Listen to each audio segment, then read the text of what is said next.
কি বাবু, কত যাবেন? কথাটা কানে আসতেই ঘাড় ঘুরিয়ে দেখলাম অন্ধকারের মধ্যে কখন একটা লোক আমার পাশে এসে দাঁড়িয়েছে। কদমতলা চলুন। মানে? ওই যে আমার রিস্কা, উঠে পড়ুন।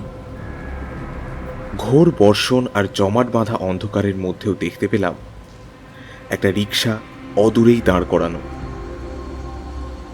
লোকটা সেই দিকেই ইঙ্গিত করছে। উঠে পড়ুন বললেই হলো? এই বৃষ্টির মধ্যে বেরোলেই তো কাক ভেজা হয়ে যাব। আরে বেশি দূর না তো এখান থেকে ওই কদমতলা। এই স্বপনের রিস্কা ছুটলে বৃষ্টির 7 দিনেই আপনাকে ধরে। হ্যাঁ, বুঝুন। লোকটা যখন কথা বলছিল মদের উগ্র গন্ধ পাচ্ছিলাম। এখন লোকটার দিকে ভালো করে তাকিয়ে দেখলাম নেশার ঘোরে ঠিক করে দাঁড়িয়েও থাকতে পারছে না। চোখ দুটো মনে হচ্ছে গায়ের জোরে খুলে রেখেছে। পরনে একটা ময়লা গেঞ্জি আর লুঙ্গি। একটা লম্বা ছুটি কাটাতে চলে এসেছি দাদুর বাড়ি, কিন্তু বড় রাস্তায় পড়তে না পড়তেই এমন বৃষ্টি এসে ধরলো যে আর বলার নয়। কোনো রকমে একটা বন্ধ দোকানের চালার নিচে দাঁড়িয়ে মাথা বাঁচিয়েছি, অমনি এই উৎপাতটা এসে হাজির। বলে কিনা এই বৃষ্টি মাথায় করে ওর সঙ্গে যেতে হবে। এলো বাবু, চলুন। তুমিই যাও ভাই, আমি বৃষ্টি থামলে বেরোবো। ভাবলাম এবার পিড়াপিড়ি আরম্ভ হবে, কিন্তু আমাকে অবাক করে দিয়ে লোকটা বলল, আচ্ছা ঠিক আছে, যা ভালো বুঝবেন। তবে কিনা এইদিকে রাস্তাগুলো তেমন ভালো নয়, জানেন তো। আপনি অচেনা মানুষ, তাই আবার রাত্রিবেলা। দেখুন, এমনি স্বপন কারো খারাপ চায় না। বলে স্বপন টলতে টলতে চলে গেল। আমিও ওর কথায় বিশেষ পাত্তা না দিয়ে বৃষ্টি থামার অপেক্ষা করতে লাগলাম। আধ ঘন্টা খানেক পরে একটু টান ধরতেই জয়মা বলে বেরিয়ে পড়লাম। কিন্তু কিছু দূর যেতে না যেতেই বৃষ্টির বেগ আবার বেড়ে গেল। বড় বড় ফোঁটাগুলো গায়ে পাথরের মতো বিঁধতে শুরু করলো।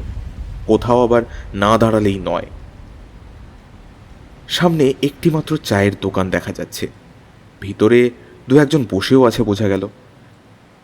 আমি ওই দোকানেই ছুটে গেলাম। এহে, পুরো ভিজে গেছেন দেখছি। আরে বসুন। আহা, আরে ওনাকে একটু জায়গা দাও দেখি। আরে গামছা দেবো, মুছে নেবেন গা হাত পা। হ্যাঁ, না না, ঠিক আছে, ধন্যবাদ বলে আমি পকেট থেকে রুমাল বার করলাম। তাই দেখে বেঞ্চে বসে থাকা চশমা পরা ভদ্রলোক বললেন, আরে রুমালে হবে না ভাই, হাবুদা তুমি গামছাটা নিয়ে এসো, কাক ভেজা অবস্থা হয়েছে ওনার। দোকানি অর্থাৎ হাবুদা ঘরের পিছনের দেওয়ালে টাঙানো তার থেকে একটা গামছা এনে আমায় দিলেন। আমি মাথা মুছতে মুছতে দোকানটা দেখতে লাগলাম। টিনের চালা দেওয়া একফালি ঘর, সিংহভাগ জুড়ে আছে চা বানানোর সরঞ্জাম, গ্যাস। তার পেছনে একটা খাটিয়া, তার উপরে টাঙানো তারে বেশ কিছু জামা কাপড়। এইদিকে একটা বেঞ্চ, যেখানে এখন বসে আছেন এই 2 ভদ্রলোক। একজন চশমা পরিহিত ভদ্রস্থ চেহারা, আরেকজন লুঙ্গি ফতুয়া পরা এক ভদ্রলোক। দোকানি হাবুদার বয়সও নেহাত কম লাগলো না। এই যে সুবিমল, তোমার চিনি ছাড়া লিকার চা। এ ভাই, আপনি চা খাবেন? হাবুদা এসে আমায় বললেন, না না, আমি বৃষ্টিটা একটু কমলেই বেরিয়ে যাব। সুবিমল বাবু বললেন, আরে বৃষ্টি কখন থামবে তা তো বোঝাই যাচ্ছে না। আমি নিজে কতক্ষণ ধরে বসে আছি তার ঠিক নেই। তা আপনি যাবেন কোথায়?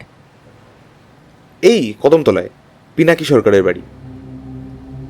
বলতেই দেখলাম 3 জনের হাসি হাসি মুখগুলো কেমন যেন শুকিয়ে গেল। লুঙ্গি ফতুয়া পরা ভদ্রলোক বললেন, কদমতলা যাবেন এই এত রাতে? কেন, কি ব্যাপার?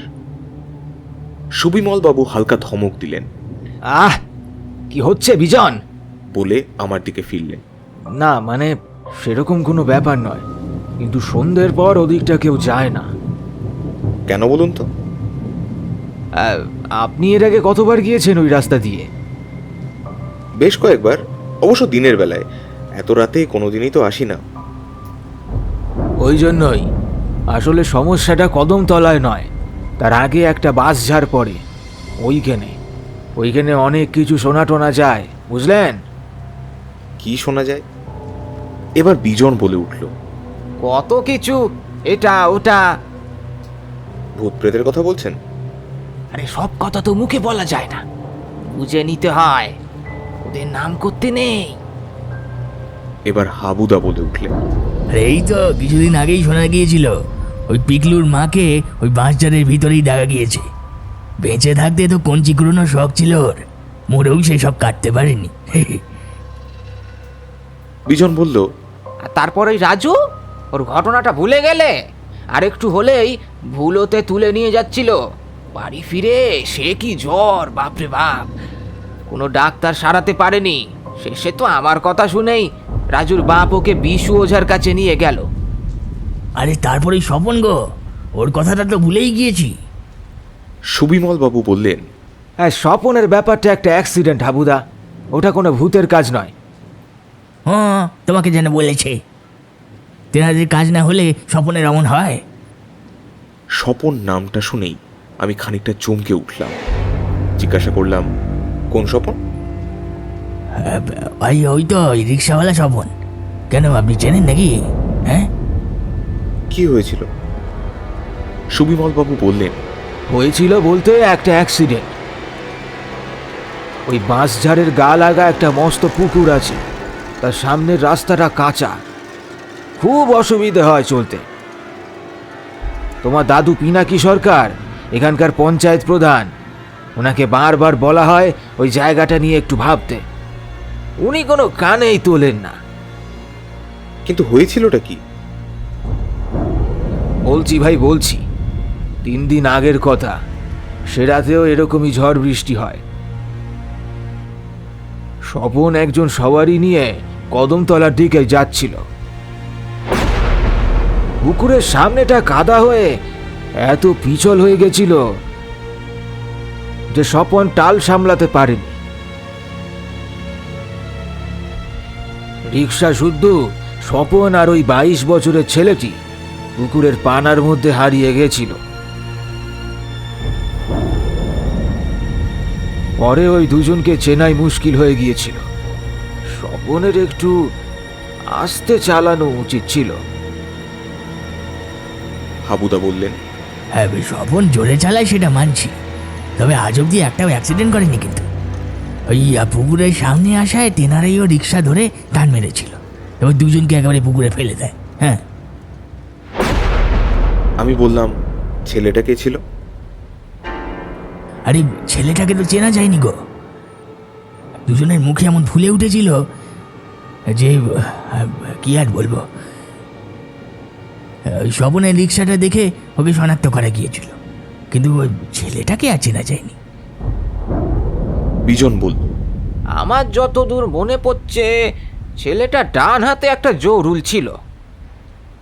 এরকম বলে আমি আমার ডান হাত এগিয়ে দিলাম ওদের দিকে। আমার হাত দেখে 3 জনের মুখ ভয়ে সাদা হয়ে গেল। আমি হেসে বললাম, হ্যাঁ, আমি সেই সবারই যে 3 দিন আগে স্বপনের সাথে জলে ডুবে মরেছিলাম। 3 জনেই দোকান থেকে বেরিয়ে ঊর্ধ্বশ্বাসে ছুটতে শুরু করে দিল। পড়ে রইল হাবুদার চায়ের সরঞ্জাম, পড়ে রইল বিজনের এক পাটি চটি। ওদের তখন কোনো দিকে তাকানোর পরিস্থিতি নেই। খেয়াল করলাম বৃষ্টিটা কমেছে। আমি বাইরে বেরিয়ে এলাম। স্বপন ওর রিক্সা নিয়ে এসে দাঁড়িয়েছে। আমি ওর দিকে তাকাতেই ঢুলু ঢুলু চোখে হেসে বলল, কতদূর যাবেন? রিক্সায় চড়ে বললাম, চলো দাদুর বাড়ির দিকেই যাই। হ্যাঁ, দাদুর বাড়ি? এই মশাই, এবার কিন্তু আপনার দাদু পাক্কা অক্কা পাবে, জানেন তো।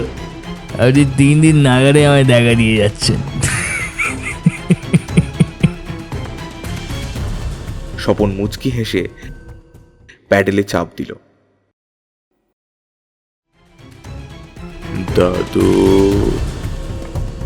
দাদু বিছানার উপর ধড়মড়িয়ে উঠে বসল। এই 3 দিনে চেহারাটা একেবারে কঙ্কালসার হয়ে গেছে। নিদারুণ আতঙ্কে বলে উঠল, তুই তুই আবার এসেছিস বাবা? আমি জানলা দিয়ে মুখ বাড়ালাম।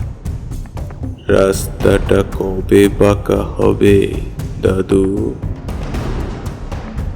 আমি আমি কথা দিচ্ছি, আগামী সপ্তাহ থেকে কাজ শুরু হবে। আমি তোকে কথা দিচ্ছি। আমি কিন্তু আবার আসবো দাদু।